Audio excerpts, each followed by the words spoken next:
What's going on, people? Welcome to 137 Works, and today we have The Witcher 3 Blood and Wine expansion on the PS4. Now, I didn't get this for the PS4 aspect of it. As you might know, I don't have one. I play on PC. But yeah, so I got into The Witcher recently, and I've been absolutely loving it. I've put in like 30 hours over the last week or so, and just been really into it. And obviously, really into Gwent, which is, if you don't know for some reason, it's the in-game card game, collectible card game, where you, like, one of the side quests in the game is to go around, collect everybody else's cards, beat everyone else, take their best cards, and try to complete your collection, try to get all the cards that are available in the game. This contains 2 of the decks from the game, if you didn't know. I know I'm super late about this, but again, I only recently got into the game. Yeah, I was like looking online, and it's like only available for some crazy prices, like 100 quid, anywhere up to 100 quid on eBay. For some reason on Amazon, it's like 370 quid for all 4 sets of all 4 decks that you can get. Just nonsense, absolutely lunacy prices. So I managed to find in Ireland, GameStop.ie had like in stock for home delivery for 30 quid, which,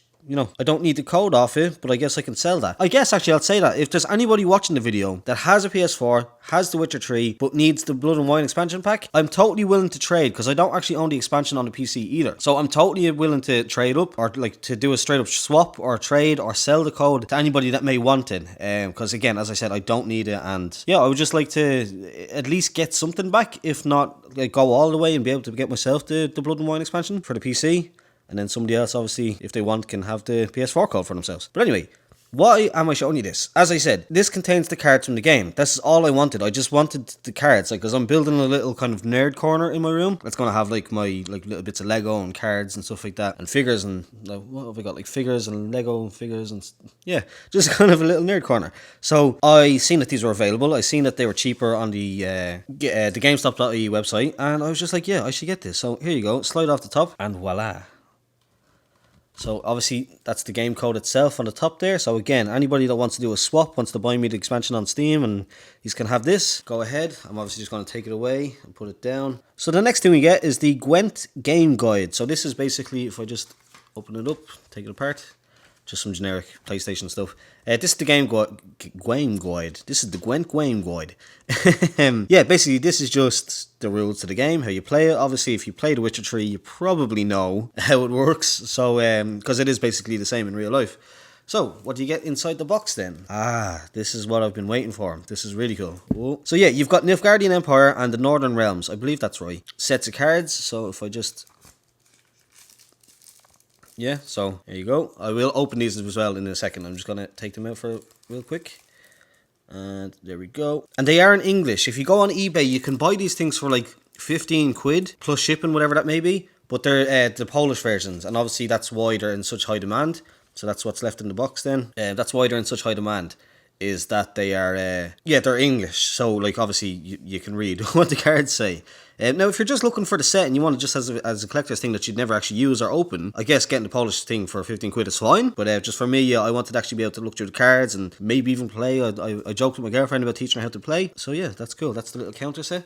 Right, so I guess we'll start off with the Northern Realms, because that's because I'm still very early in the game. As I said, only 30 hours. I don't have that many cards. I haven't even completed. I don't even have enough cards to make a full monsters deck or Sky of Tale deck. I'm still like, as I said, like just these two basically. So I'm just gonna have a flick through. So I'm actually stoked on this. I really am. This is such a cool thing to, such a good idea from both in the game by CD Projekt Red, and actually then to like be like, oh, what will we do for some kind of special collector's edition? I know. We'll make the cards. Like, we'll make an actual physical Gwent set. Because for people like me that are just fiends for collectors, collectible card games and that kind of thing, this is just, like, the best. I'm such a nerd for card collect, like any kind of thing where you can collect cards or open packs or get something shiny. Now, there's no shinies in Gwent, unfortunately.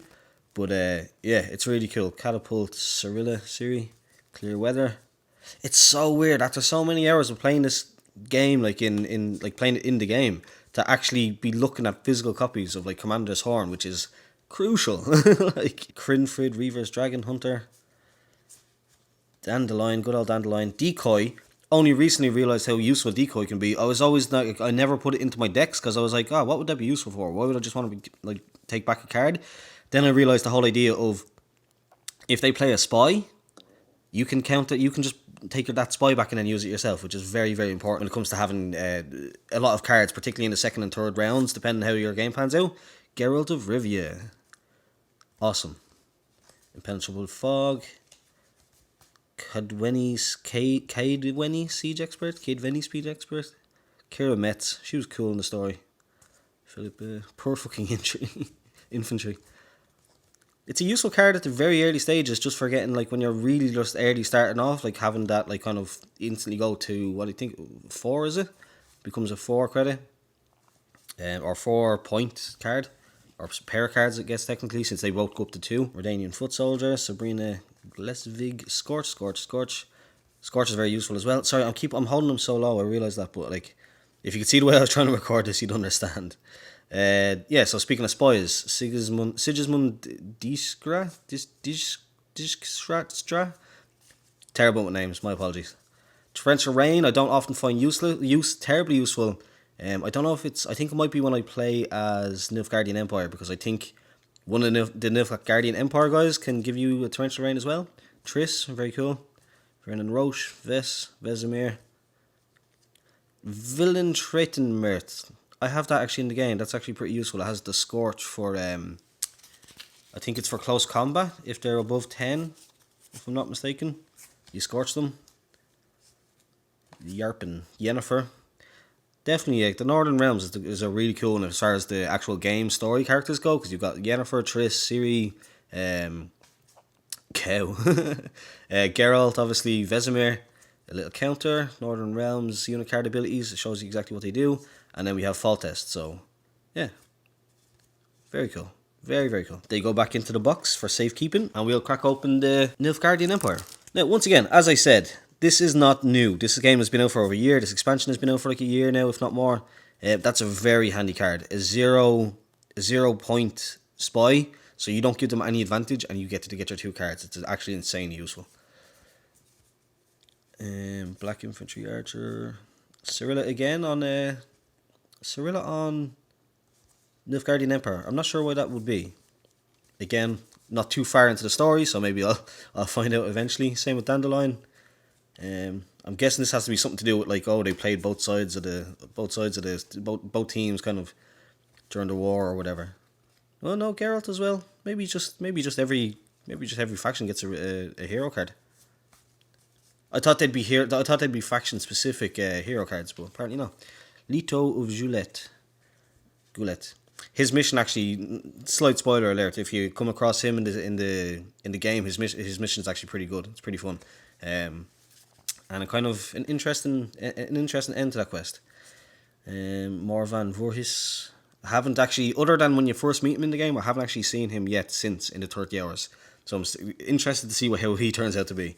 But yeah, these are very cool. Rainfern, Scorch again, Siege Engineer, Siege Technicians, Stefan Skellens, Veers, Tibor Egebracht. I'm trying to look at these in person and not through the phone screen, because obviously, like, this is the first time I'm seeing them, so I'm all, like, interested in what they look like and how they are. So apologies again for holding them down mad low like this. I'm trying to hold them up as much as possible, get them in the frame. Triss again, Van Meher, Vatier of Rideau. Again, I haven't come across these, so Villain Treitenmerth, Yennefer again, Young Emissary. I think I have a couple of him actually in the game. Maybe he's part of the base set. Cow. The Bovine Defense Force. That's amazing. That's really cool. The cow card. What? This is something that I haven't come across in game, so I'm actually, like, stoked on this. Like, cow cards, Bovine Defense Forces. That's amazing. And then finally, Emperor Var Emrys, and the rest of the leader cards. That's basically it. I was really looking forward to getting these, and I had a good, long, busy, productive day in work today, and I got home and it had arrived, and I just thought, you know what, on top of just being excited to make a video about them and, like, unbox them and stuff like that, I thought I'd try with that message again, just to remind you, if you do want the PS4 code and you're willing to kind of swap and get me the expansion on PC, or just, you don't even have to pay the full price. If you want to give me, like, I'll give it to you for a discounted price. Yeah, like, that's just, if you want, if that's something that you'd be interested in, let me know. But yeah, that's it. If you enjoyed it, please do leave a thumbs up, subscribe if you're new here. Thanks for watching, and goodbye.